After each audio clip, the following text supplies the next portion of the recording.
আমি সবাইকে বলবো, আমার সম্মানিত ভাইয়ারা, এখনো সময় আছে, এখনো আপনারা হুঁশিয়ার হন, সঠিক পথে চলেন। আমাদের এইখানে যে একটা ফ্যাসিলিটি আছে, যে একটা সুন্দর সিস্টেম আছে, যে প্রোডাক্ট ইউজ করার পাশাপাশি আমাদের জীবনটাকে, আমাদের লাইফটাকে সিস্টেমে সেটেল করতে পারবো, সামনের দিকে এগিয়ে নিয়ে যেতে পারবো।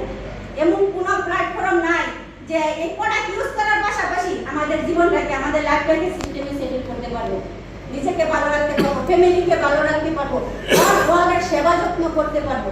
তাহলে কেন আমরা থেমে থাকবো? কেন বসে থাকবো? কেন সামনের দিকে এগিয়ে যাইবো না? কাজের পাশাপাশি সবাই, কেউ 24 ঘন্টা কাজ করে না, কিছু না কিছু সময় পায়। কেউ 24 ঘন্টা কাজ করে না, কেউ 12 ঘন্টা কাজ করে, কেউ 8 ঘন্টা কাজ করে, কেউ 10 ঘন্টা কাজ করে। কাজের মধ্যে যদি ইচ্ছা, শক্তি, ধৈর্য থাকে, কাজের মধ্যে